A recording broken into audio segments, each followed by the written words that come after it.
The emergency lights bathed the council chamber in red as Ambassador Velthra stepped through the massive doors. She carried a data pad that felt heavier than any physical weight she had ever lifted. The information contained within would either save her people or condemn them to eternal slavery under the Kretak horde. The Galactic Council Chamber was built to inspire hope. Massive windows showed the stars beyond, reminding all species that they shared this universe together. Flags from 200 civilizations hung from the ceiling, representing millennia of peaceful cooperation.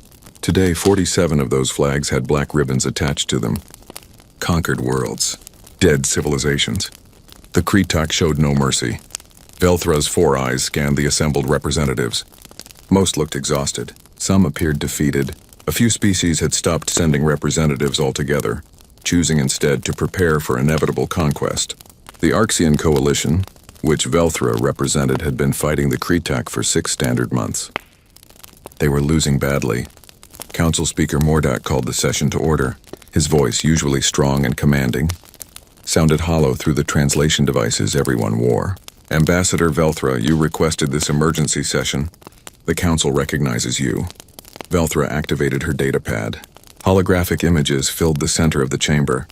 Burning cities, refugee ships packed beyond capacity, mass graves that stretched for kilometers. The Council members looked away, but she forced herself to continue. 14 billion souls, she said quietly. That is the confirmed death count. Actual numbers are likely triple that amount. The Kretak do not simply conquer, they exterminate. They enslave. They erase entire species from existence. A murmur ran through the chamber. Everyone knew the situation was bad, but seeing the numbers displayed so starkly made it real. Our combined fleets have engaged the Kretak 17 times, Velthra continued. We have won 0 engagements. Their ships are faster, their weapons more powerful, their shields impenetrable to our technology. 3 days ago, they destroyed the entire 4th Defense Fleet at Proxima Station. 200 ships, 60,000 crew members, gone in 20 minutes. Councillor Jark of the Felonian Empire stood. His scaled skin had turned pale blue, a sign of deep stress among his people. We know the situation is dire, Ambassador, but what can we do? We have already committed every available warship. We have shared all military technology. We are losing because they are simply stronger than us. There is one option we have not explored, Velthra said carefully. She had practiced this moment 1,000 times, but her voice still trembled. One species we have not asked for help. The chamber fell silent. Several representatives leaned forward. No, Jark said flatly. You cannot mean the humans, Velthra finished. Chaos erupted. A dozen representatives tried to speak at once. Some shouted in anger, others in fear. Council Speaker Mordak had to activate the sonic dampeners to restore order. When silence finally returned, Jark was shaking his head vigorously. The Terran isolation protocols were established for good reason, Ambassador. Humans are dangerous, unpredictable, violent. They nearly destroyed themselves in their own world wars before they even achieved space travel. That was 200 years ago, Velthra countered. During First Contact, the First Contact massacre. Every species learned about it in their history classes. When the Galactic Council first discovered humanity, they had made a terrible mistake. The Council, in its arrogance, had sent a subjugation fleet rather than a diplomatic envoy. They assumed humans would be grateful to join the galactic community under Council guidance. They assumed humans would surrender. They were wrong. The human response had been swift and brutal. The Council's fleet of 300 ships had been reduced to 15 survivors.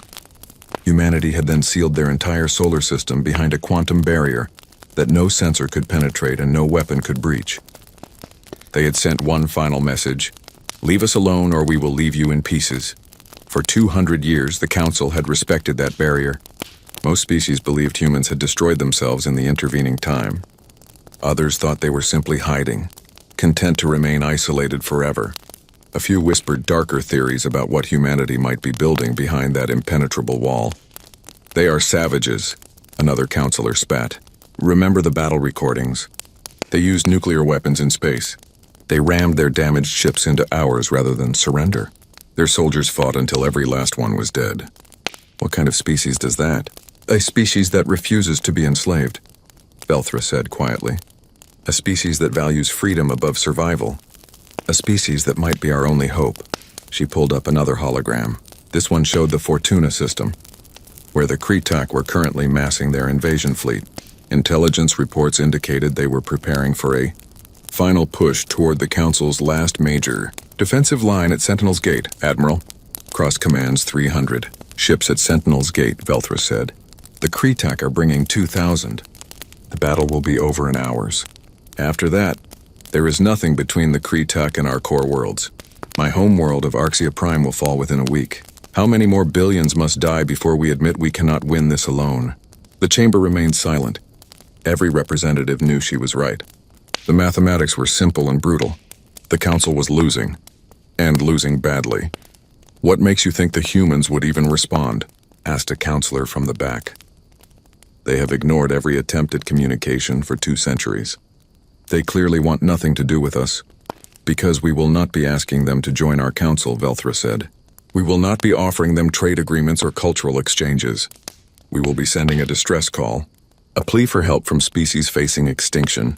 If there is any compassion in humanity, any sense of justice, they will respond. And if they do not," Shark challenged, "then we die knowing we tried everything," Velthra said simply. The vote was called. The chamber's voting system lit up as each representative made their choice. Green lights for yes, red lights for no, yellow for abstention. The holographic display showed the count rising slowly. The margin was razor thin. When the final vote appeared, green lights outnumbered red by just 8 votes. The measure passed. Council Speaker Mordak looked old and tired as he made the announcement official. By majority vote, the Council authorizes the transmission of a distress beacon to the Sol system. May the ancestors forgive us if we have made a mistake. The distress beacon was prepared over the next 6 hours. It contained footage of Kretak atrocities, tactical data on their fleet movements, and a simple message. To humanity, from the Galactic Council. We once wronged you. We now beg your forgiveness and your aid. Billions are dying. If you have any compassion, please help us. We cannot win alone. The beacon was launched using the most powerful quantum transmitters the Council possessed. It would punch through the human barrier and deliver its message directly to Earth. Then there was nothing to do but wait. Meanwhile, at Sentinel's Gate, Admiral Cross studied his tactical displays with growing despair. His Valyrian species had no concept of surrender, but even he could recognize impossible odds. 300 ships versus 2,000. His fleet included vessels from 20 different species, each with their own weapons and tactics. They had trained together, fought together, and bled together for months. It would not be enough. His second-in-command, Commander Ryla, stood beside him. She was young for her position, promoted rapidly due to the shocking casualty rates among senior officers. "Sir, the Kretak fleet has entered the outer system. They will be in weapons range in 72 hours. Have they transmitted their usual demands?" Cross asked. "Yes, sir. Unconditional surrender, disarmament, and acceptance of Kretak rule. Refusal will result in total extermination." Cross felt a bitter laugh rise in his throat. "The same demands they have given every other system. And when those systems surrendered, the Kretak slaughtered them anyway. At least if we fight, we die with honor." "Sir, there is something else." Ryla hesitated. "We have received word from the Council. They have sent a distress beacon to the human barrier." Cross's forearms tensed. "The humans? They are a myth, Ryla. A ghost story we tell children." "Perhaps," Ryla said, "but the Council is desperate." The Kretak fleet continued its advance. Warlord Thaxel stood on the bridge of his flagship, the Endless Suffering. He was massive even by Kretak standards, standing nearly 3 meters tall. His exoskeleton bore the scars of 100 battles, and his mandibles clicked with anticipation. "Status report," he barked. His tactical officer, a smaller Kretak with distinctive red markings, consulted his instruments. "The prey has assembled their fleet at Sentinel's Gate, Warlord. Sensors count approximately 300 vessels." Thaxel laughed, a sound like grinding metal. 300? "The Council grows desperate. We bring 2,000 ships and they oppose us with 300. This will not be a battle. It will be an execution." "Shall we offer them the standard terms, Warlord?" "Of course. Let them surrender and die as cowards, or fight and die as fools. The result is the same." Thaxel loved these moments. The prey always hoped. They always believed they might somehow survive. And then the Kretak would crush that hope completely. The 72 hours passed slowly. The Council held its collective breath. No response came from the human barrier. Sensors showed nothing. Long-range scans detected no movement from the Sol system. Hope began to die. At Sentinel's Gate, Admiral Cross ordered his ships into defensive formation. They would make the Kretak pay for every meter of space. They would fight until their ships were debris and their bodies were ash. But they would fight. Then 36 hours after the beacon was sent, something changed. Every long-range sensor across 3 sectors went dark simultaneously. Not damaged, not jammed, simply blank, as if space itself had stopped existing in those regions. On the Council station, technicians frantically checked their equipment. Everything appeared functional, but the sensors showed nothing. It was as if someone had thrown a blanket over the entire region of space between the Sol system and Sentinel's Gate. Then a transmission came through. Not on standard frequencies, not using standard protocols.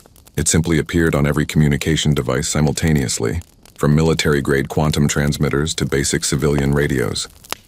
A human voice speaking in perfectly translated galactic standard. Terran Expeditionary Fleet acknowledging distress call. Maintain current positions. Do not engage. We will handle this. The voice was calm, clinical, utterly confident. There was no emotion in it, no anger or fear. Just cold certainty. Admiral Cross stared at his communications officer in shock. Terrans? The humans responded. Sir, we are detecting spatial distortions. Something massive is approaching. Something that is bending space-time itself. In the Kretak fleet, Warlord Thaxul received similar reports. His tactical officer sounded confused and concerned. Warlord, our sensors are detecting anomalies throughout the system. Unknown energy signatures, massive gravitational distortions. A new weapon? Thaxul demanded. Unknown, Warlord. The readings do not match any known technology. Thaxul dismissed it with a wave of his massive claw. The prey grows desperate and tries to frighten us with sensor ghosts. Continue the advance. We will crush them in... Space tore open. There was no other way to describe it. Reality itself seemed to split apart as something emerged from faster-than-light travel. But this was unlike any FTL transition anyone had ever seen. This was violent, forceful, as if the very fabric of the universe was screaming. Admiral Cross's sensors finally found something they could measure. His display lit up with contact markers. He counted them once, twice, 3 times, certain he was misreading the data. 50 ships. Just 50 ships had emerged from the impossible spatial distortion. Commander Ryla laughed, a slightly hysterical sound. 50 ships? The humans sent 50 ships to fight 2,000. Are they insane? Then the sensor data began providing details, and the laughter died in her throat. Each human ship was the size of a small moon. The vessels defied every principle of engineering the Council understood. They were too large, too massive. The power output from their reactors exceeded theoretical maximums. Their weapon signatures registered off the scale. And they were beautiful in a terrible way, sleek and angular, covered in armor that seemed to absorb sensor beams. They moved with impossible grace for their size, taking up formation with mathematical precision. The largest vessel transmitted an identification code, TS Terran Resolve. Fleet Admiral Jang commanding. Velthra watched the display from the Council chamber, her 4 eyes wide. She whispered what everyone was thinking. By the ancestors, what have we unleashed? The 50 human vessels hung in space like sleeping giants. They made no further transmissions. They did not hail the Council fleet. They simply existed, their presence warping sensor readings across the entire system. Admiral Cross found himself, holding his breath, waiting for something, anything, to happen. Commander Ryla broke the silence on the bridge. Sir, I am reading power fluctuations across the human fleet. They are charging weapon systems. All ships, battle stations, cross-ordered. But hold fire. They said not to engage. We will trust them for now. Trust was a difficult thing. The human ships made no aggressive moves toward the Council fleet, but their sheer size was intimidating. Each dreadnought was easily 10 times larger than the biggest Council vessel. The weapons ports that dotted, their hulls were massive, designed to fire projectiles that could level cities. And there was something else, something the sensors struggled to identify.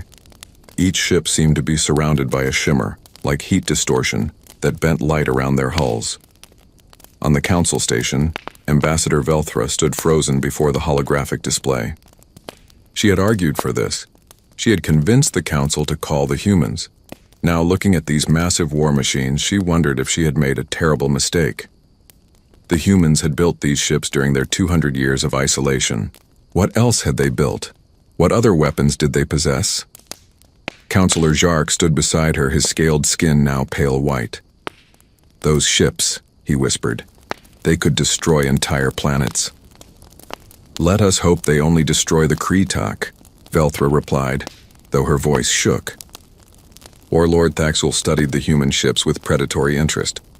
His tactical officer had provided detailed scans, or rather, had tried to. The human vessels seemed designed to defeat sensor analysis. Most readings came back corrupted or incomplete. But Thaxul did not need sensors to understand the situation. 50 ships, his fleet numbered 2,000. The mathematics were simple. "Ridiculous," he growled. "These humans insult us with so few vessels. Do they think size alone will save them?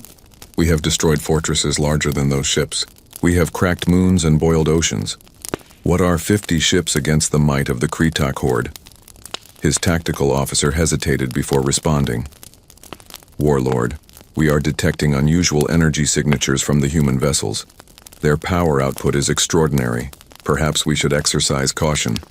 Thaxul's mandibles clicked in irritation. "Caution? The Kreetok do not know caution. We know only conquest. These humans dare to enter our war zone? We will teach them the price of arrogance. Order all ships to battle formation. We will crush the Council fleet and these human newcomers together." The Kreetok fleet began to spread out, forming a massive crescent shape designed to envelop and overwhelm enemy forces. It was a formation they had used successfully in dozens of battles. 2,000 ships moving as one, their weapons hot, their shields charged. They were the apex predators of the galaxy, and they knew it. Then the human fleet transmitted on all frequencies. Every ship, every station, every communication device in the system received the message simultaneously. The voice was different from before. This was Fleet Admiral Zhang himself, and his tone was cold enough to freeze stars. "Attention, Kreetok fleet. You were warned 200 years ago. The Galactic Council made the mistake of attacking humanity once. We taught them the consequences of aggression. You have ignored that lesson. You have chosen to prey upon the weak, to commit genocide against defenseless species, to spread terror and suffering across the galaxy. This ends now." Warlord Thaxul laughed at the transmission. Bold words for 50 ships. "Human, I am Warlord Thaxul of the Kreetok horde. We have conquered 47 systems. We have destroyed fleets 10 times your size. Surrender now, and we will make your deaths quick. Refuse, and we will take days to end your lives." There was a pause. Then Admiral Zhang responded, and there was something in his voice that made even Thaxul feel a flicker of unease. It was not anger. It was not hatred. It was the cold, clinical tone of someone performing a necessary but unpleasant task. "Humanity does not tolerate genocides," Zhang said simply. "You have killed 14 billion souls. You have enslaved entire species. You have committed atrocities that demand justice. We are not here to negotiate. We are not here to posture. We are here to end you." Thaxul roared his rage. "Then die, human. All ships open fire. Destroy them." 2,000 Kreetok warships unleashed their weapons simultaneously. Plasma cannons glowed white-hot as they fired. Missile pods opened and released swarms of guided warheads. Energy beams capable of melting battleship armor lanced through space. The combined firepower could have destroyed a planet. It converged on the human fleet in a wave of destruction that lit up the darkness of space. The human vessels did not move. Then 1 second before the first weapon would have struck, reality bent. The shimmer that surrounded each human ship suddenly became visible, a field of distorted space that seemed to push the universe itself away. Kreetok weapons struck this barrier and simply vanished, their energy absorbed into whatever exotic physics the humans had mastered. Not a single human ship took damage. On the bridge of the Terran Resolve, Fleet Admiral Zhang watched the Kreetok attack dissipate harmlessly against his fleet's shields. He was a tall man, even by human standards, with gray hair and eyes that had seen too much combat. He wore a simple uniform with minimal decoration. He did not need medals to prove his worth. "Shields holding at 98%, reported his tactical officer, a young woman named Lieutenant Park. "Enemy weapons completely ineffective. They have shown their hand," Jung said calmly. "Now we show them ours. All ships weapons free. Execute Protocol Omega." The human fleet opened fire. The weapons that emerged from the massive vessels were unlike anything the galaxy had ever seen. Railguns, electromagnetic accelerators that fired solid projectiles at 95% the speed of light. Each round carried more kinetic energy than a strategic nuclear weapon. The projectiles were invisible to the naked eye, moving too fast for organic senses to track. They simply appeared inside Kretak ships, having passed through shields as if they were not there, and released their terrible energy. 200 Kretak vessels ceased to exist in the first 10 seconds. They did not explode dramatically. They simply came apart, their molecular bonds unable to withstand the kinetic forces. Metal became vapor. Organic material became plasma. 200 warships, each carrying 500 crew members, were erased from reality in less time than it took to draw breath. Admiral Cross watched his tactical display in stunned silence. The red dots representing Kretak ships began disappearing. Not slowly, not one at a time. In clusters, in waves. His sensors showed impossible readings, weapons moving at relativistic speeds. Energy outputs that exceeded small stars. The human ships fired again and again, each salvo perfectly accurate, each shot a guaranteed kill. "By all the gods," Commander Ryla whispered, "they are not fighting, they are executing." More human weapons revealed themselves, directed energy beams that did not simply burn through armor but disintegrated it at the atomic level. Missiles that did not explode but released swarms of nanomachines that consumed everything they touched. And perhaps most terrifying, the point defense systems. Thousands of smaller weapons that tracked and destroyed every Kretak projectile, every missile, every torpedo that came near the human fleet. Nothing got through. Nothing even came close. Warlord Thaxul watched his fleet die. His tactical displays were filled with red warning indicators, each one representing a destroyed ship. The numbers climbed with horrifying speed. 200, 400, 600. The humans were firing with mechanical precision, and every shot found its mark.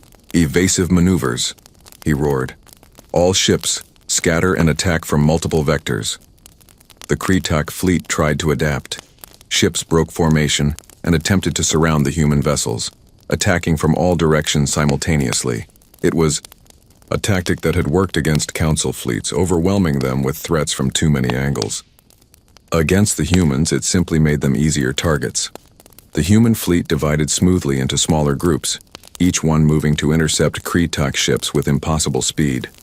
The massive vessels should have been slow, but they accelerated like fighters.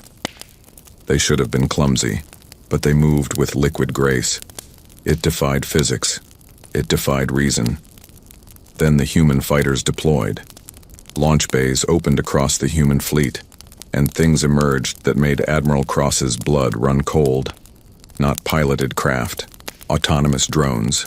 Thousands upon thousands of them, each one perhaps a tenth the size of a standard fighter.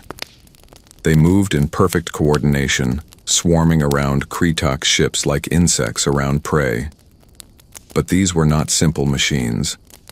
These were weapons that learned. The drones adapted in real time. A Kretak ship would fire its point defense weapons, and the drones would shift their attack pattern to avoid the shots. A Kretak ship would raise its shields, and the drones would find the weaknesses, the gaps, the vulnerable points. They did not destroy ships with overwhelming force.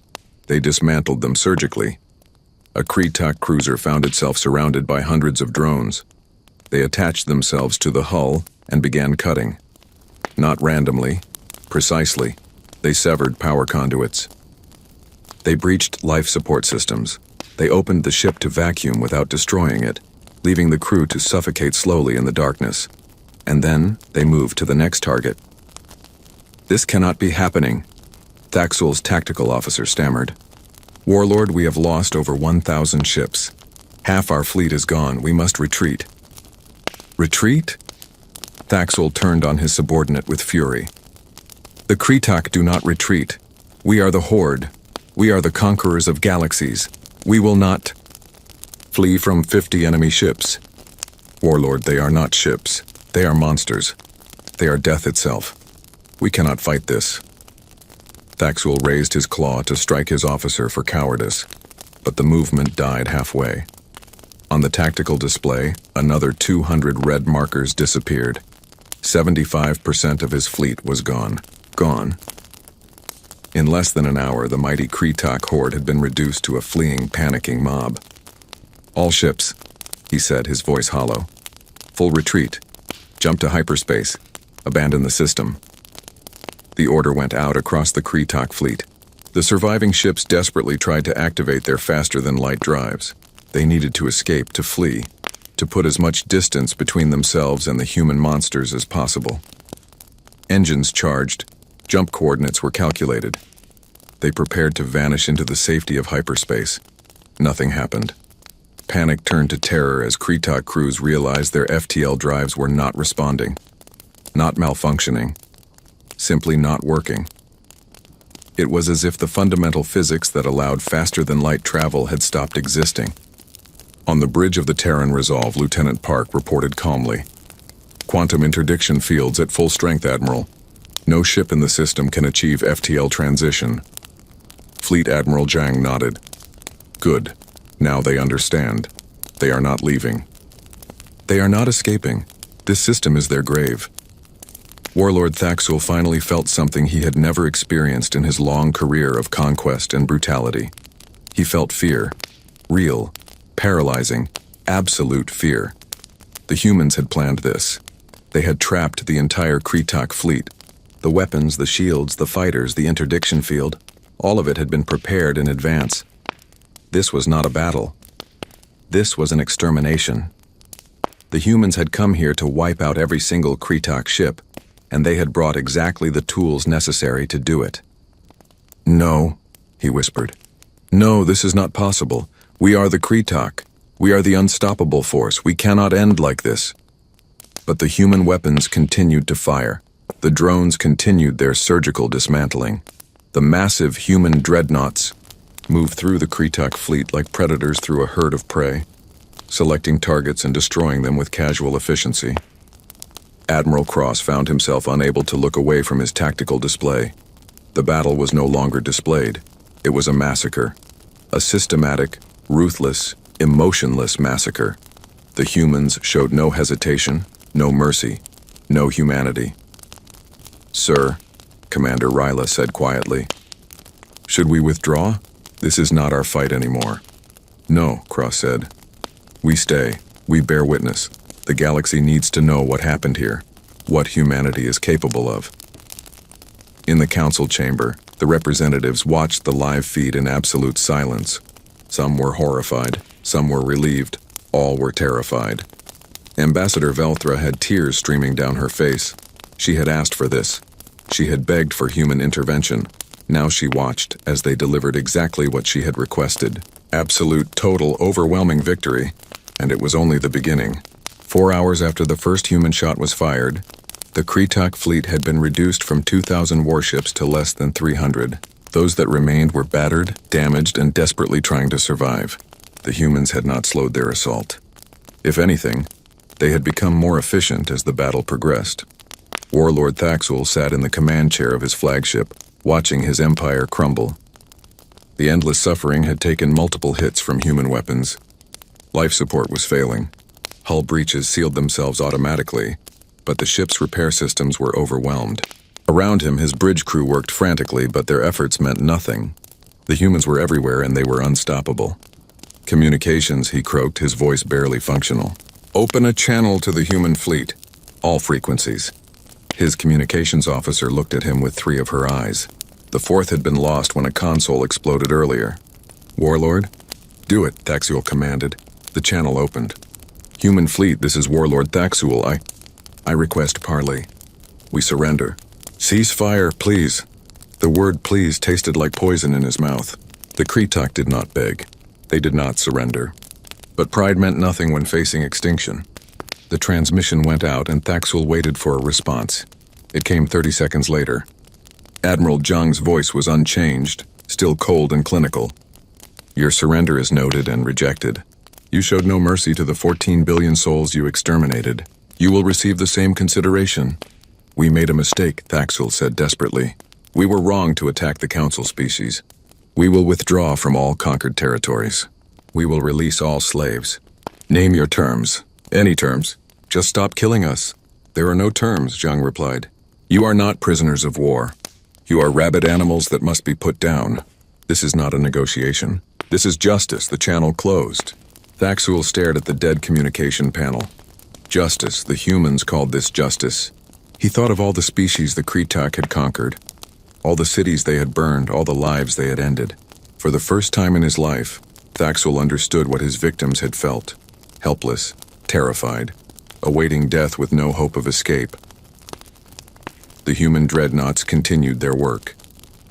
They moved through the debris field that had once been the pride of the Kretok military, hunting down survivors with ruthless efficiency. The massive ships were beautiful in a terrible way, their hulls reflecting the light of distant stars. They looked like sculptures, art pieces, not instruments of war, but they killed with a precision that was almost artistic in itself. Lieutenant Park studied her tactical display aboard the Terran Resolve.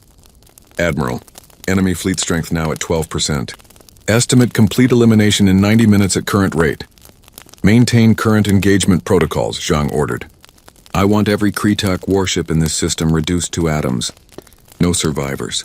No witnesses. No mercy. Yes, sir. Zhang stood and walked to the observation window that dominated one side of his bridge. Beyond the transparent aluminum, space was filled with the debris of war. Kretok ships broken and burning, human drones swarming like schools of predatory fish. The light from weapon discharges created a constant flickering illumination. It was horrific and mesmerizing. His second-in-command, Commander Williams, approached quietly. He was an older man, a veteran of humanity's internal conflicts before the First Contact massacre. Sir, the Council fleet is holding position. They are broadcasting their gratitude. Gratitude, Zhang said softly. They called us because they were desperate. They will fear us once this is over. Is that a problem, sir? No, fear is honest. Fear keeps people from making stupid mistakes. The Council attacked us 200 years ago because they did not fear us. They thought we were primitives who would welcome subjugation. We taught them otherwise. Today we teach the Kretok the same lesson. Williams nodded. The Kretok warlord is still transmitting pleas for mercy. He is offering to surrender all conquered territories, release all prisoners except any conditions.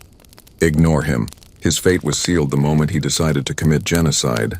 We are not here to accept surrender. We are here to eliminate a threat.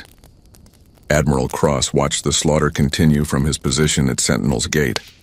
His crew had stopped cheering long ago.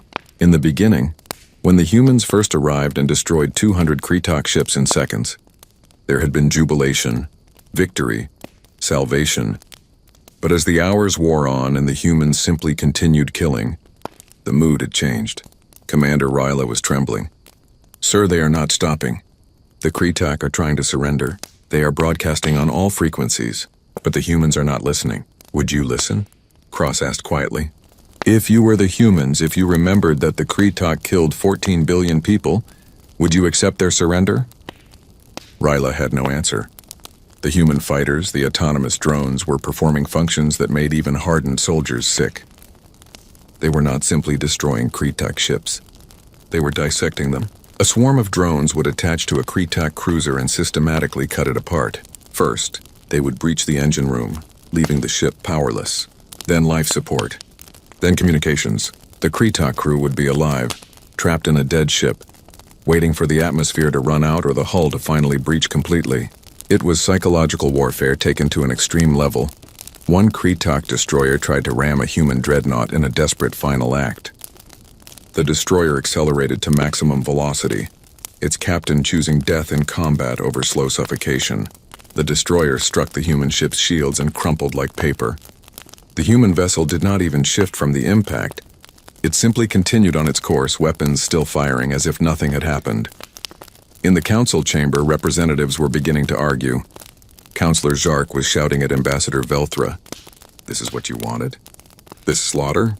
The humans are monsters. They are worse than the Kretuk. The Kretuk killed 14 billion people, Velthra shouted back. 14 billion? They enslaved entire species. They were coming to do the same to us. Yes, the humans are terrifying. Yes, their methods are brutal. But they are saving us. At what cost? Jark demanded. We have unleashed something we cannot control. What happens when the humans decide we are next? Who will save us from them? We pray we never give them a reason to attack, Velthra said coldly. We pray we learn from this and never commit the atrocities that brought their wrath down on the Kretuk. Council Speaker Mordak tried to restore order, but the chamber was in chaos. Half the representatives wanted to thank the humans. The other half wanted to flee before the humans turned on them. None of them could look away from the holographic display showing the ongoing massacre. Warlord Thaxul's flagship finally took a critical hit. A human railgun round punched through the failing shields and struck the reactor core. The endless suffering had seconds before the containment fields collapsed and the entire ship became a miniature star. Thaxul looked around his bridge at his surviving crew. They had served him loyally for years. They deserved better than this. Abandon ship, he ordered. All hands to escape pods. Go, now. His crew looked at him in shock. Warlord, that is an order. Go, they fled. Thaxul remained in his command chair. He had led his people to this disaster. He would face the consequences. The reactor reached critical mass, and the endless suffering exploded in a flash of light that briefly outshone the local star. Warlord Thaxul, conqueror of 47 systems, slayer of billions, died instantly, but his crew did not escape. The human drones tracked every escape pod and destroyed them methodically. No survivors, no mercy, just as Admiral Zhang had ordered. 6 hours after the battle began, it ended. The last Kretuk ship, a small frigate that had been trying to hide in the sensor shadow of a destroyed dreadnought, was located and eliminated. The human fleet ceased fire. The sudden silence was deafening. For 6 hours, space had been filled with the sound of weapons and explosions and dying ships. Now there was only the quiet hum of human engines. Admiral Zhang surveyed the battlefield. 2,000 Kretuk ships reduced to expanding clouds of debris. Not one had escaped. Not one had surrendered successfully. The interdiction field had ensured that. Lieutenant Park, status report. All enemy vessels destroyed, sir. 0 survivors detected. Our fleet suffered no casualties. Shield integrity across all ships remains above 90%. Ammunition expenditure at 42%. Drone losses negligible. Mission successful. Good. Signal the Council fleet. Inform them that Sentinel's gate is secure. The transmission reached Admiral Cross's ship. The old Valerian read it twice, unable to believe what he was seeing. Sentinel's gate is secure. Kretuk fleet eliminated. Maintain position. Terran fleet is proceeding to liberate occupied systems. Proceeding to liberate? Commander Ryla repeated. They are not stopping. Admiral Zhang addressed his fleet. All ships prepare for quantum jump. We are moving to the Fortuna system. Intelligence reports indicate Kretuk staging bases on Fortuna 4 and Fortuna 7. We will eliminate those bases and proceed to the next occupied system. We will not stop until every Kretuk military installation has been destroyed. The human fleet jumped to hyperspace, and this time there was no dramatic tearing of reality. They simply faded from sensors, moving faster than light toward their next target. The interdiction field collapsed with their departure, and space returned to normal. Admiral Cross looked at his tactical display. It showed nothing but debris and the slowly dispersing energy signatures of destroyed ships. Send a message to Council headquarters. Tell them the battle is over. The humans won. And tell them, he paused. Tell them we have seen the future of warfare and it is terrifying. In the Fortuna system, Kretuk forces were celebrating their recent conquests. They had no idea what was coming. The human fleet arrived without warning, dropping out of hyperspace directly above Fortuna 4. The planet housed a massive Kretuk military complex built into the mountains. Millions of Kretuk soldiers were stationed there, along with production facilities for ships and weapons. Fleet Admiral Zhang studied the planet from orbit. Commander Williams, deploy the Stellar Lance. Yes, sir. The Terran Resolve rotated slowly, bringing its ventral weapons array to bear on the planet below. The Stellar Lance was a weapon that had never been used in actual combat. It had been developed during humanity's isolation, tested on lifeless moons and asteroids, refined over 2 centuries of research. Now it would show the galaxy what human engineering could achieve. The weapon charged. Energy gathered from the Dreadnought's massive reactors, focused through exotic matter lenses, shaped by magnetic fields that could crush matter into degenerate states. When it fired, it was not an explosion. It was a beam of coherent energy that could cut through anything. The beam struck Fortuna 4's surface and penetrated. Through rock, through metal, through the planetary crust itself. It found the military complex buried miles underground and vaporized it. Not destroyed, vaporized. Millions of tons of rock and metal and Kreetak soldiers simply ceased to exist, converted to plasma by temperatures exceeding the surface of a star. But the Stellar Lance did not stop there. It continued downward, burning through the planet's mantle, destabilizing tectonic plates. Fortuna 4 began to die. Massive earthquakes rippled across the surface. Volcanoes that had been dormant for millions of years erupted simultaneously. The planet's magnetic field collapsed. Within hours, Fortuna 4 would be uninhabitable for centuries. The human fleet moved to Fortuna 7 and repeated the process. And then they jumped to the next system. And the next. And the next. Over 18 days, the Terran Expeditionary Fleet reclaimed 47 star systems. They did not occupy planets. They did not negotiate with local Kreetak commanders. They simply arrived, destroyed every military target, and moved on. Kreetak forces tried to resist. They tried new tactics. They tried to flee. Nothing worked. The human fleet was unstoppable. In the council chamber, representatives watched the progress with mixed emotions. On one hand, entire species were being liberated from Kreetak occupation. Billions of people were free. On the other hand, the humans were demonstrating military capabilities that exceeded the Council's worst nightmares. Ambassador Velthra found herself unable to sleep. Every night she would watch the reports of human victories. Every night she would see the casualty figures. Not Council casualties, not civilian casualties, Kreetak casualties. The humans were killing Kreetak by the millions, and they were doing it efficiently, quickly, without hesitation. This is what we asked for, she told herself. This is what we needed. But late at night, when she was alone, she wondered if they had made a terrible mistake. The humans were saving them. But who would save them from the humans? The 18th day of the human campaign brought them to the Krakor system, where the Kreetak had established one of their largest fleet construction facilities. Orbital shipyards circled Krakor Prime like a metal ring, each one capable of building a dozen warships simultaneously. Intelligence reports suggested 200 Kreetak vessels were currently docked there, undergoing repairs or final construction. Fleet Admiral Zhang studied the tactical display with his usual calm expression.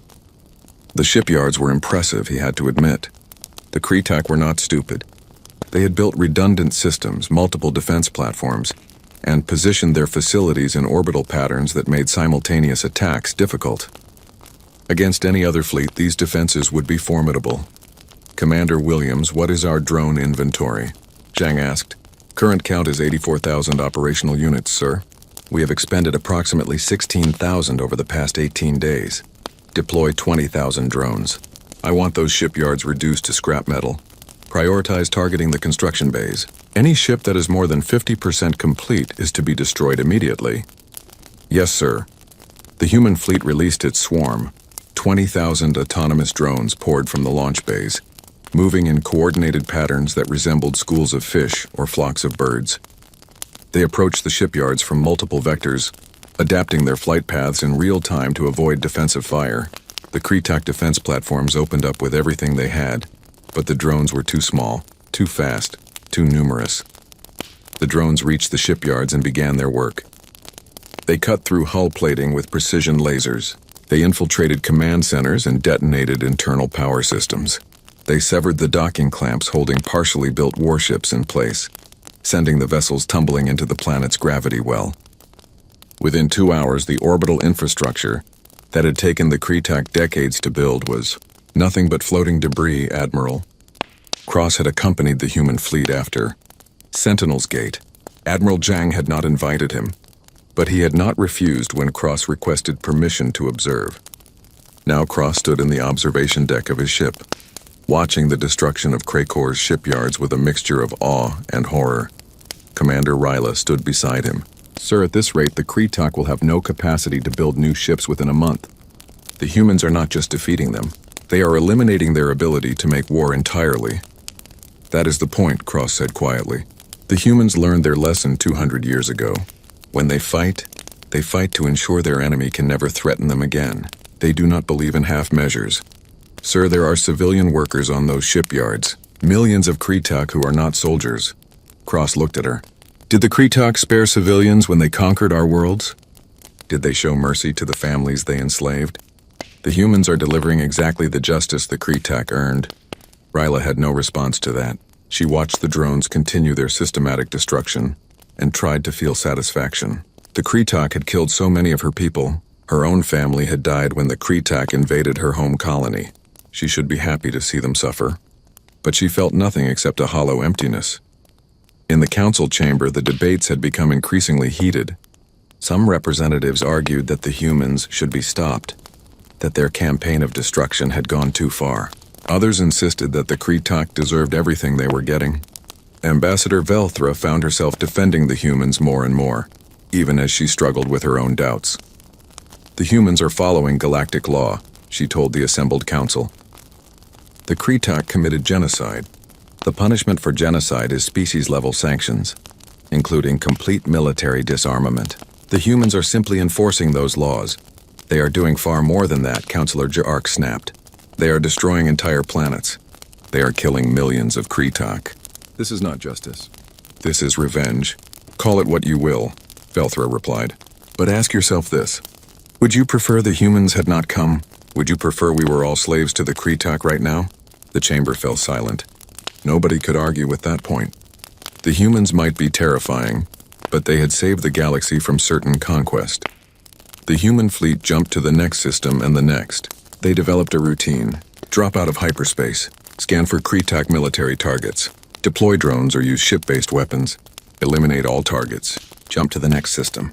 They moved like a machine, efficient and emotionless. No celebrations when a system was liberated. No mourning for Kretok casualties. Just cold, calculated military action. On the 32nd day, they reached the Helix Nebula, where the Kretok maintained a massive prisoner-of-war camp. Intelligence reports indicated that over 2 million slaves from various species were held there, forced to mine rare minerals from the nebula's protoplanetary disks. The camp was guarded by 50 Kretok warships and orbital defense platforms. Fleet Admiral Zhang made a rare personal communication to his fleet. "All ships be advised. There are friendly civilians in this system. Precision strikes only. I want every Kretok military asset destroyed, but not one slave is to be harmed. Understood?" Affirmatives came back from all 50 human vessels. Zhang trusted his crews. They were professionals. But this was a delicate operation. The prison camp was integrated with the mining facilities. Destroying one without damaging the other would require surgical precision. The human fleet engaged the Kretok defenders. It was over in 40 minutes. 50 Kretok warships against 50 human dreadnoughts should have been an even match. It was not even close. The Kretok ships were destroyed so quickly that they barely had time to return fire. The orbital defense platforms fell next, their weapons useless against human shields. Then the drones went in. They approached the prison camp carefully, identifying Kretok guard towers, weapons emplacements, and command centers. They struck with pinpoint accuracy. A guard tower would simply cease to exist, vaporized by a precision laser strike. A weapons platform would be disabled by a swarm of drones cutting through its power systems. The Kretok guards tried to resist, but they were overwhelmed in minutes. The slaves watched in astonishment as their captors were systematically eliminated. Many of them had been imprisoned for years, some for decades. They had lost hope of ever being free. Now ships the size of moons hung in orbit above them, and small machines were killing their masters. When the last Kretok guard fell, Admiral Zhang transmitted to the prison camp. "This is Fleet Admiral Zhang of the Terran Expeditionary Fleet. You are free. Council rescue ships are en route and will arrive within 6 hours. Medical supplies and food are being delivered now. You are safe." The transmission was met with silence at first. Then slowly the slaves began to realize it was real. They were free. Some collapsed in tears. Others simply stood in shock. unable to process what had happened. Human drones began delivering supply crates filled with food, water, and medical supplies. The drones did not approach the slaves directly, staying at a respectful distance, allowing the freed prisoners to take the supplies at their own pace. Admiral Cross observed the rescue operation and felt something shift in his opinion of humanity. Yes, they were capable of terrible violence. Yes, they killed without mercy, but they also cared about the innocent. They had taken enormous care to free these slaves without harming them. There was something almost contradictory about it. Humans could be monsters and saviors in the same breath. The human fleet continued its campaign. They liberated 23 prison camps across 12 systems. They destroyed 47 Kretok military bases. They eliminated 800 Kretok warships. The Kretok horde, which had seemed unstoppable just weeks ago, was collapsing. In the Kretok High Council chamber on their capital world, panic had replaced pride. The Supreme Matriarch, eldest and wisest of the Kretok leadership, watched reports of defeat after defeat. Her mandibles clicked in agitation as military advisors delivered increasingly dire news. The humans have reclaimed 47 systems, General Krath reported. We have lost over 3,000 ships. Our military production capacity has been reduced by 70%. Morale among our forces is collapsing. Crews are abandoning their posts. Some ships are surrendering without firing a shot. Surrender? The Supreme Matriarch hissed. The Kretok do not surrender. They do when facing the humans, Krath said bitterly. The humans do not take prisoners. Our soldiers know that surrender means death, but fighting also means death. At least surrender is quicker. The Supreme Matriarch slumped in her throne. How did this happen? We conquered 47 systems in 6 months. We were unstoppable. Then 50 human ships arrive and our entire empire crumbles in weeks. We underestimated them, another counselor said. We thought their isolation made them weak. We were wrong. They used those 200 years to advance beyond anything the galaxy has ever seen. Their weapons, their ships, their tactics, all of it is centuries ahead of everyone else. What do we do? The Supreme Matriarch asked. It was the first time in her long life she had ever asked that question without knowing the answer. We have one option, General Krath said quietly. We call for peace. We surrender unconditionally. We beg for mercy. The humans do not show mercy, another counselor objected. They kill everyone. You said so yourself. They kill soldiers and military targets, Krath corrected. But the freed slaves from the prison camps report that humans delivered supplies and medical care. Perhaps if we surrender completely, if we offer no resistance, they will spare our civilian population. The Supreme Matriarch was silent for a long moment. Then she made her decision. Transmit a message to the human fleet. Inform them that the Kretok High Council requests an immediate ceasefire. We will discuss terms of surrender. The transmission was sent. It reached the human fleet within hours. Fleet Admiral Zhang read it in his private quarters aboard the Terran Resolve. He read it 3 times, making sure he understood every word. Then he composed his response. To the Kretok High Council, your request for ceasefire is acknowledged. The Terran Expeditionary Fleet will cease hostilities when we arrive in your home system in 72 hours. Prepare for our arrival, Fleet Admiral Zhang. The Supreme Matriarch received the response and felt a flutter of hope. 72 hours. The humans were coming, but they would talk. Perhaps the Kretok species could survive this disaster. Perhaps there was hope. But she did not understand humans. Zhang had not agreed to a ceasefire. He had simply stated when he would arrive. The human fleet continued its operations, destroying 2 more Kretok military installations and eliminating another 37 ships. They did not slow down. They did not show mercy. They simply executed their mission with mechanical efficiency. When the 72 hours passed, the human fleet arrived at Kretok Prime. The planet was beautiful from orbit, covered in blue oceans and green continents. Massive cities spread across the surface, home to billions of Kretok civilians. Orbital defense platforms surrounded the planet, though their crews had been ordered not to fire. The human fleet took up positions around the planet. 50 massive dreadnoughts, their weapons trained on the surface. The Supreme Matriarch transmitted from the planetary surface. Human fleet, this is Supreme Matriarch Velsha of the Kretok people. We surrender. Unconditionally. We will meet any terms you set. Please do not destroy our world. Fleet Admiral Zhang responded personally. Your surrender is accepted. These are our terms. Complete demilitarization of all Kretok forces. Destruction of all military ships, weapons, and installations. Permanent human monitoring of your planet.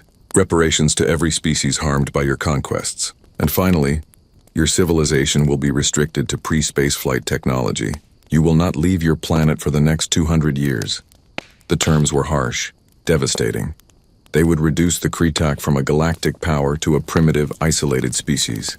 But they would survive. The Supreme Matriarch accepted immediately. We agree to all terms. Thank you for sparing our people. Do not thank us, Zhang said coldly. This is not mercy. This is justice. You will spend the next 200 years remembering what you did and why you are being punished. And if you ever try to reach the stars again with weapons in your hands, we will return. And next time, we will not stop at demilitarization. We will end your species completely. Do you understand? Yes, the Supreme Matriarch whispered. We understand. The human fleet remained in orbit for 3 weeks, supervising the destruction of Kretok military assets. Warships were dismantled. Weapons were destroyed. Production facilities were shut down. The Kretok did not resist. They had learned their lesson. 5 human dreadnoughts would remain permanently in orbit, watching, waiting, ensuring compliance. When the demilitarization was complete, Fleet Admiral Zhang addressed the Galactic Council. The Kretok threat has been neutralized. All occupied systems have been liberated. All military targets have been eliminated. The Terran Expeditionary Fleet is returning to Sol System. The Council erupted in celebration. Species that had been enslaved were free. Worlds that had been conquered were liberated. The nightmare was over. But Ambassador Velthra did not celebrate. She watched the human fleet prepare to depart and felt a cold certainty settle in her hearts. The galaxy had been saved, but it had also learned a terrible truth. Humanity was not the hero of this story. They were the monster that ate other monsters, and everyone prayed they would never become prey. The human fleet gathered at the edge of Kretok space, preparing for their final jump back to Sol System. 45 dreadnoughts would return home. 5 would remain behind. Eternal guardians ensuring that the Kretok never again threatened the galaxy. Fleet Admiral Zhang stood on the observation deck of the Terran Resolve, looking at the stars. In 6 weeks, they had accomplished what the Galactic Council could not achieve in 6 months. They had broken an empire and freed billions. Commander Williams approached quietly. Sir, the Council has requested a formal meeting before we depart. Ambassador Velthra specifically asked to speak with you. Zhang nodded. Very well. Arrange a secure transmission. I will speak with her from here. The holographic projector activated and Ambassador Velthra's image appeared. She looked exhausted, her 4 eyes dimmed with fatigue, but she maintained her dignity as she addressed the human admiral. Fleet Admiral Zhang, on behalf of the Galactic Council and all freed species, I thank you. You saved us from certain destruction. We did what was necessary, Zhang replied. Nothing more. Still, we are grateful. The Council wishes to hold a formal ceremony in your honor. We would like to invite you to our chambers to recognize your achievements publicly. Zhang shook his head. That will not be necessary, Ambassador. We did not come here for recognition or glory. We came because you called for help against genocide. We answered that call. Now we return home. Velthra hesitated. The Council also wishes to discuss future relations. Perhaps humanity would consider joining the Galactic Council. Your military capabilities combined with our diplomatic experience could create lasting peace. No, Zhang said flatly. Humanity will not join the Council. I see. Velthra's disappointment was visible. May I ask why? Zhang was silent for a moment, choosing his words carefully. 200 years ago, the Council sent warships to Earth. Not diplomats, not traitors. Warships. You intended to subjugate us to make us servants in your galactic empire. We defended ourselves. We drove you away. Then we sealed our system because we understood a fundamental truth about the galaxy. What truth? Velthra asked quietly. That the Council's peace is built on weakness, Zhang said. You maintain order not through strength, but through mutual agreement not to be too aggressive. It works when everyone is roughly equal. But when someone like the Kretok appears, someone stronger and more ruthless, your system collapses immediately. You cannot defend yourselves because you have forgotten how to fight. Velthra stiffened. We have not forgotten how to fight. We simply choose diplomacy first. Diplomacy only works when both sides want peace, Zhang countered. The Kretok did not want peace. They wanted conquest. and your fleets were utterly unprepared to stop them. You lost 300 ships at Proxima Station in 20 minutes. In comparison, we destroyed 2,000 Kretak vessels at Sentinel's Gate in 6 hours, and we suffered 0 casualties. You have superior technology, Velthra argued. We have superior doctrine, Zhang corrected. When humanity fights, we fight to win completely. We do not seek fair fights or proportional responses. We seek overwhelming victory that ensures our enemies can never threaten us again. The Council finds this approach disturbing. You prefer to win battles and then negotiate peace. We prefer to crush our enemies so thoroughly that peace becomes the only option. Velthra was quiet for a long moment. You are right. We do find your methods disturbing. The destruction you caused, the lives you took, it goes against everything the Council stands for. And yet you called us, Zhang said. You called us because your methods were failing. You called us because 14 billion people were dead and billions more would follow. You called us because you needed someone willing to do what you could not. You needed monsters to fight monsters. Is that how you see yourselves? As monsters? Zhang's expression did not change. We see ourselves as necessary. The galaxy is not a safe place, Ambassador. It never has been. Peace is not the natural state of the universe. Peace is something that must be protected, enforced, maintained through strength. The Council forgot that. We have not. So you will not join us. You will return to your isolation. Not entirely, Zhang said. Humanity is willing to offer the Council a treaty. A mutual defense pact with specific conditions. Velthra leaned forward. What conditions? The Council will maintain its current structure and laws. Humanity will not join the Council and will not submit to Council authority. However, if any Council species faces an existential threat, a threat that could lead to species extinction or mass enslavement, you may call us. We will respond. That is generous, Velthra said carefully. There is more, Zhang continued. When we respond, we will have complete military authority. The Council will not question our methods or our tactics. We will do what is necessary to eliminate the threat, and we will do it our way. When the threat is neutralized, we will return to Sol System. We will not occupy territory. We will not demand tribute. We will simply go home. You want to be the galaxy's protectors, but on your own terms.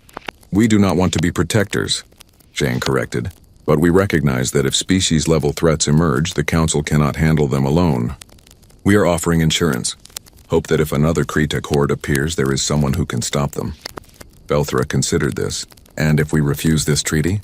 If we decide we do not want humanity's protection? Then we go home and seal our barrier again, Zhang said simply. And the next time a threat emerges, you will face it alone. The choice is yours, Ambassador. The transmission ended. Velthra sat in her private quarters, staring at the blank screen. The human offer was both generous and terrifying. Protection from existential threats, but at the cost of allowing humanity to wage war however they saw fit. No oversight. No restrictions. Just cold, brutal efficiency. She brought the proposal to the Council the next day. The debate lasted for hours. Some representatives wanted to accept immediately. Others argued that they should refuse and take their chances. Councillor Jark was particularly vocal in his opposition. We cannot accept this treaty, he declared. It gives humans too much power. They could abuse this arrangement, use it as an excuse to interfere in galactic affairs. The humans do not want to interfere, Velthra countered. They want to be left alone. This treaty actually protects us in 2 ways. First, it ensures they will help if we face extinction. Second, it ensures they will only act when we specifically call them. They are not interested in conquest or expansion. How do you know that? Shark demanded. Because they said so? We saw what they are capable of. We saw how easily they destroyed the Kretak. What if they decide the Council itself is a threat? What if they turn those weapons on us? Then we would already be dead, Velthra said bluntly. If humanity wanted to conquer the galaxy, they would have done it already. They have the military power. They have proven they can defeat any fleet we could assemble. The fact that they are offering a defensive treaty instead of demanding submission should tell us everything we need to know about their intentions. The vote was called. This time the margin was wider. 2/3 of the Council voted to accept the treaty. The terms were finalized over the next week. Humanity would remain behind their quantum barrier. The Council would only call them in cases of species-level threats. When called, humanity would have full military authority. When the threat was eliminated, humanity would return home. The treaty signing was held aboard the Council station. Fleet Admiral Zhang attended via hologram, unwilling to physically leave his ship. Ambassador Velthra represented the Council. Both placed their signatures on the digital document, and it became galactic law. "One final thing, Ambassador," Zhang said before the transmission ended. "Make sure your people understand what they have agreed to. If you call us, we will come. We will eliminate the threat completely. We will not be gentle. We will not be kind. We will be effective. Your people need to accept that if they call us, they are accepting the consequences of our methods." "I understand, Admiral," Velthra said, "and I hope we never have to call you again." "As do I," Zhang said quietly. "But if you do, we will be ready." The human fleet jumped to hyperspace. 45 dreadnoughts vanished from sensors heading back to Sol system. The quantum barrier that had protected humanity for 200 years remained open just long enough for them to pass through, then sealed itself once more. Humanity returned to isolation, and the galaxy let out a collective breath. In the weeks that followed, the freed systems began to rebuild. The Kretak, true to their word, remained confined to their home planet. Their orbital monitors detected the 5 human dreadnoughts that hung in perpetual orbit, silent guardians ensuring compliance. The Kretak did not complain. They did not protest. They simply accepted their punishment and tried to rebuild their civilization without the military might that had once defined them. Admiral Cross returned to his duties with the Council Defense Fleet. He found himself training young officers differently now. He taught them about the human doctrine of overwhelming force.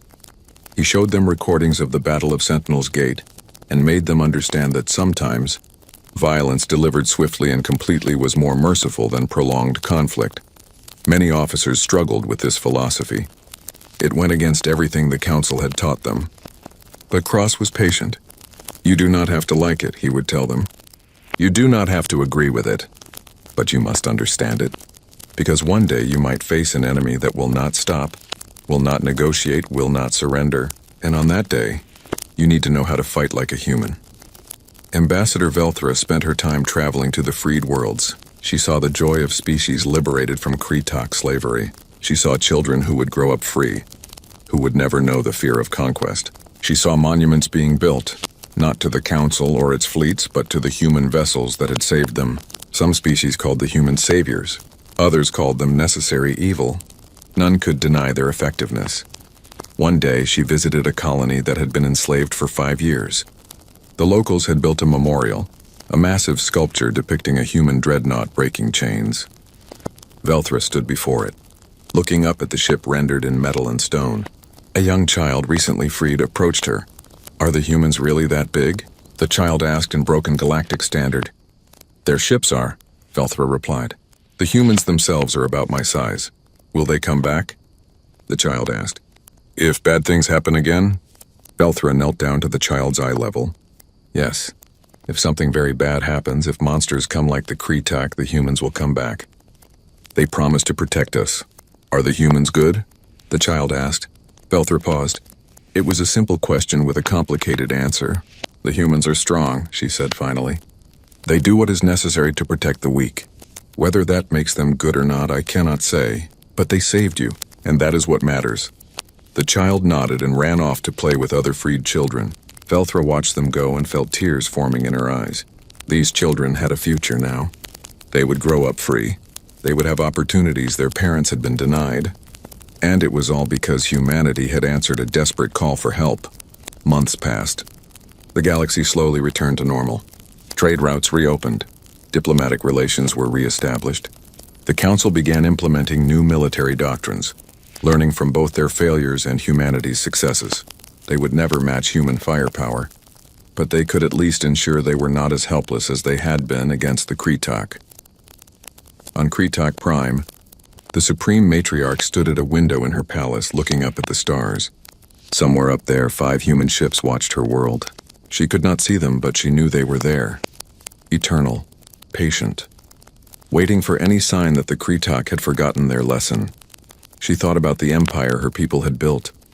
47 conquered systems, billions enslaved, trillions in plundered resources. It had all seemed so important, so necessary. The Kretak had believed they were the rightful rulers of the galaxy, that their strength gave them the right to dominate weaker species. Then the humans had arrived and shown them what real strength looked like. The Kretak had been strong. Humanity was stronger. The Kretak had been ruthless. Humanity was more ruthless. Every advantage the Kretak had enjoyed was matched and exceeded by human capability. The Supreme Matriarch finally understood the lesson humanity was teaching. Power without wisdom led to destruction. Conquest without consideration of consequences led to ruin. The Kretak had been predators.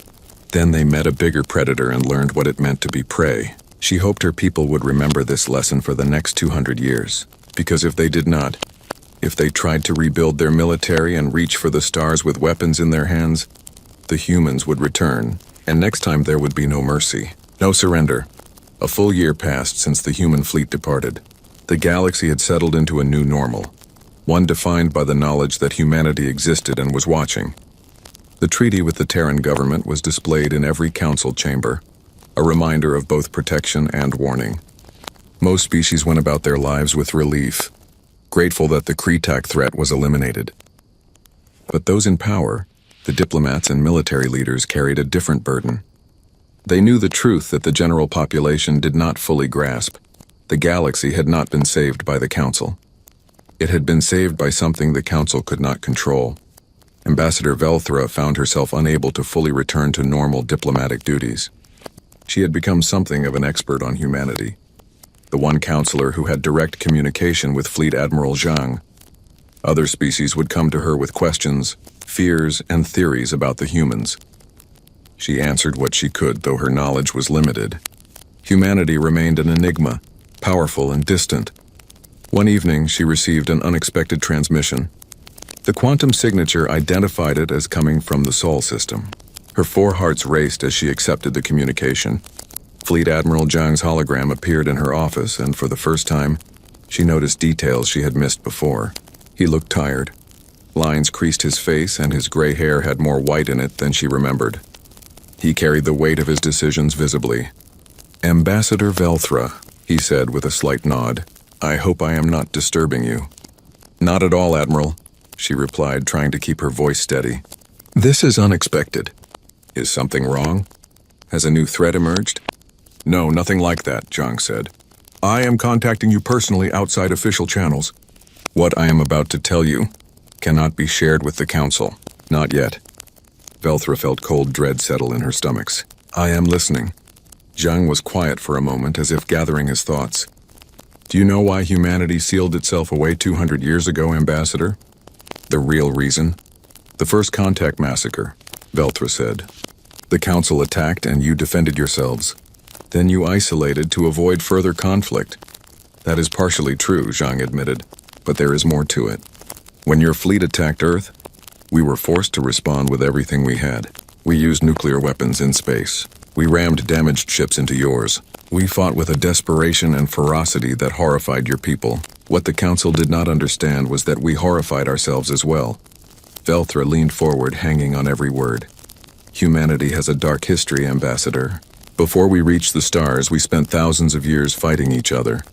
Wars that killed millions, weapons that could destroy our entire planet. We came very close to exterminating ourselves multiple times. By the time the Council found us, we had achieved a fragile peace. We thought we had evolved beyond our violent nature.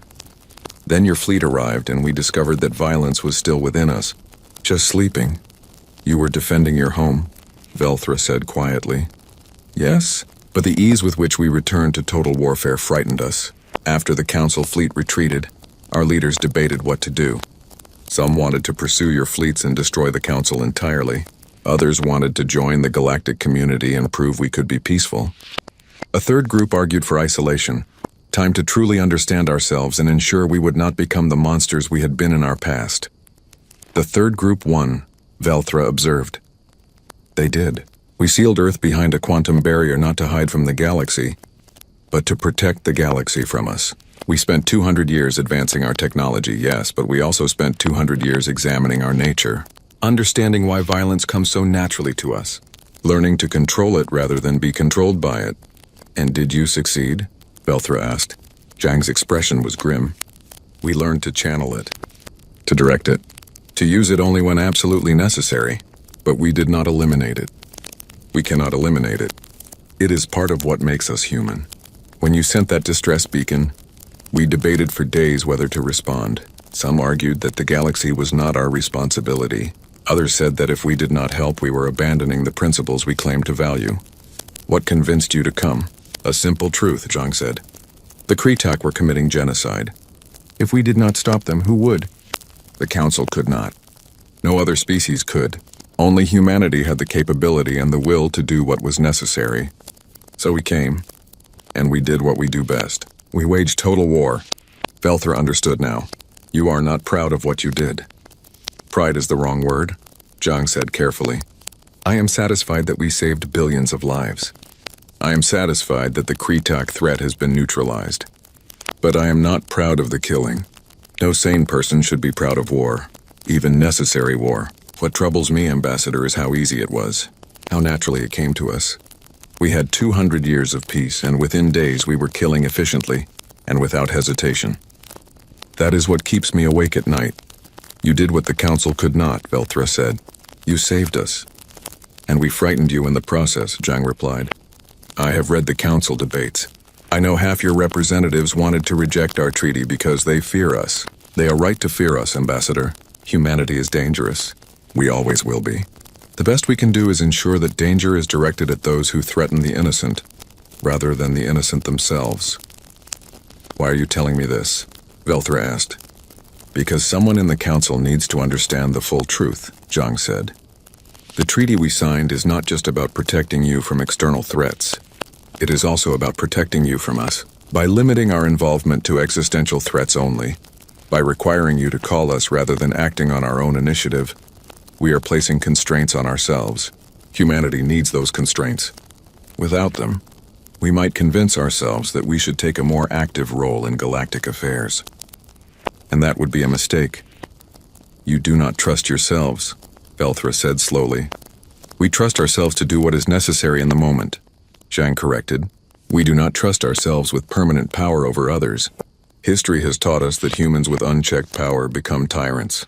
The quantum barrier, the limited treaty, the refusal to join the Council, all of these are safeguards, not just for you but for us as well.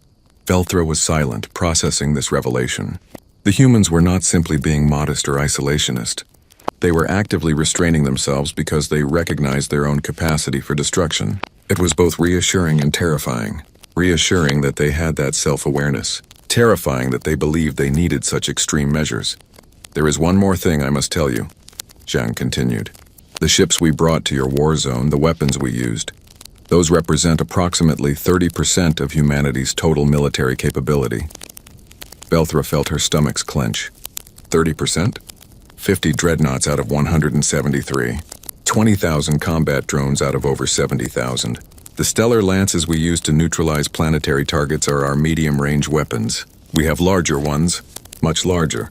We brought what we calculated was necessary to defeat the Kretak with minimal human casualties. If we had needed more, we had more available. Why tell me this? Why frighten me further? Because you need to understand what you are protected by, Ambassador. The Council is safe not because humanity is benevolent, though we try to be. The Council is safe because we have the capability to defend you against any threat, but also because we have chosen to limit ourselves. We are the most dangerous military force in the galaxy, and we have voluntarily agreed to use that force only when called upon for existential threats. That choice is what makes us different from the Kretak. The Kretak sought to conquer. You seek to protect. We seek to be left alone, Zhang corrected gently. But we will protect when necessary because that is the right thing to do. Just remember, Ambassador, that our protection comes with a cost. Not tribute or territory, but knowledge. The galaxy now knows that when humans fight, we fight to eliminate threats completely. That knowledge will deter some potential aggressors, but it may also create fear and resentment. You may find that some species trust you less because you are associated with us. I accept that cost, Velthra said firmly. The alternative was extinction. I would rather be alive and feared than dead, Zhang nodded. Then we understand each other. This will be my last direct communication with you unless you call for help. Humanity is returning to our isolation. We will monitor galactic events from behind our barrier, but we will not interfere unless called. The 5 dreadnoughts watching Kretak Prime will remain as long as necessary, But they are automated systems, no human crews, just machines ensuring compliance. Will we ever see humans again? I mean, in a peaceful context? Not as warriors, but as fellow civilized beings. Zhang's expression softened slightly. Perhaps in time.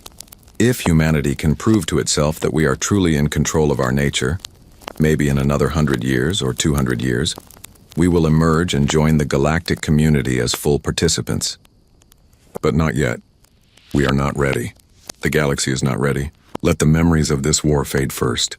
Let younger generations grow up knowing humans as distant protectors rather than efficient killers. Then maybe we can be friends instead of feared saviors. I hope I live to see that day, Velthra said. As do I, Ambassador. As do I. Take care of your galaxy. We will be watching. The transmission ended. Velthra sat in her office for a long time, staring at the space where Zhang's hologram had been. She finally understood humanity. They were not conquerors or saviors or monsters. They were all of those things and none of them.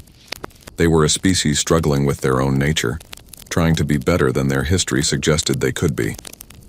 And they had succeeded, at least partially, by recognizing their flaws and working to contain them. The galaxy had been saved by a species that feared itself. That was both the most hopeful and most terrifying thing Velthra had ever learned. She never told the Council about Zhang's communication. Some truths were too heavy to share. Instead, she continued her work as ambassador, helping to rebuild the galaxy that humanity had saved. And every night she looked up at the stars and thought about the humans behind their quantum barrier, watching, waiting, hoping they would never need to fight again but prepared to do so if called. In the Sol system, Fleet Admiral Zhang stood on the observation deck of a space station orbiting Earth. The blue and green planet turned slowly beneath him, peaceful and beautiful. He thought about the Kretak, about the thousands of ships his fleet had destroyed, about the millions of lives ended by human weapons. He thought about the freed slaves and the liberated worlds. He wondered if the cost had been worth it. His aide, a young officer named Chen, approached. "Sir, final casualty reports from the campaign.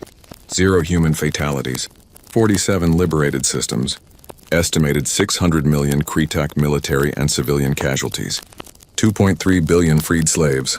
Zhang absorbed the numbers. 600 million dead, more than the entire population of Earth during humanity's ancient history. He had killed more sentient beings in 6 weeks than most species would encounter in their entire lives. And yet those deaths had saved billions more. The mathematics were clear. The morality was not. "Thank you, Chen," he said quietly. "File the reports and seal them. Classification level maximum. Future generations can judge our actions. We are too close to them to be objective." "Yes, sir. Sir, if I may ask a question?" "Go ahead." "Do you think we will ever be called again? Will there be another threat like the Kretak?"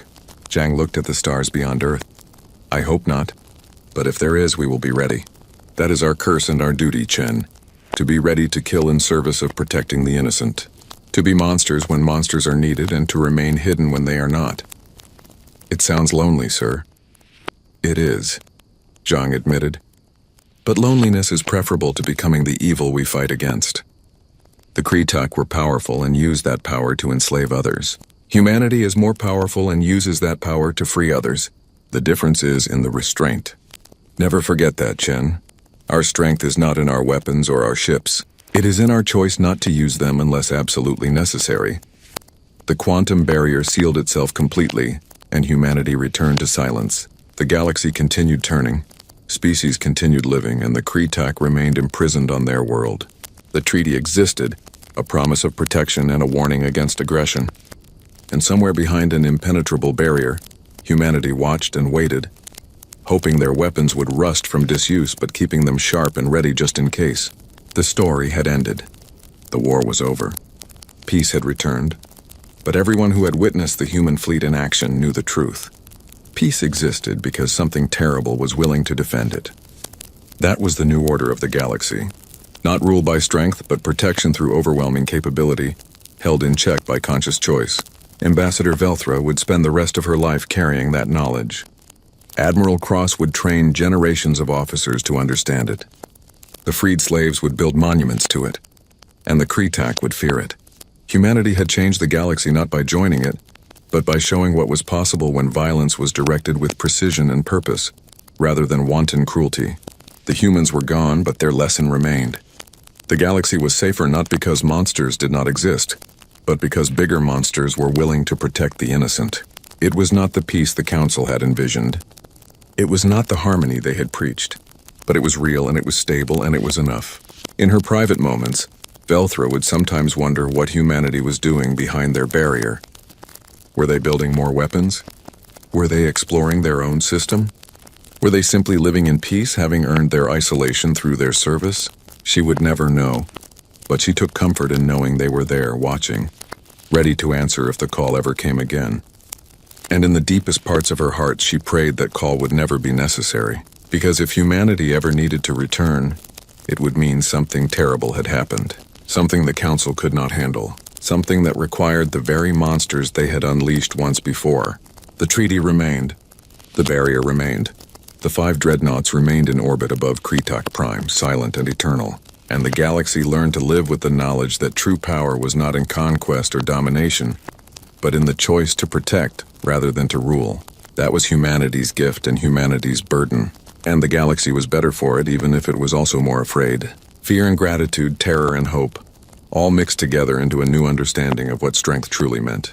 The story had ended, but its lessons would echo through the ages, shaping galactic civilization in ways both profound and subtle. Humanity had arrived, saved the day, and departed, and in doing so, they had fundamentally changed what it meant to be powerful in a universe full of species struggling to survive. The new order had been established, not through conquest or negotiation, but through overwhelming demonstration of capability tempered by conscious restraint. The galaxy had been saved not by heroes but by monsters who chose to protect rather than prey, and that choice made all the difference.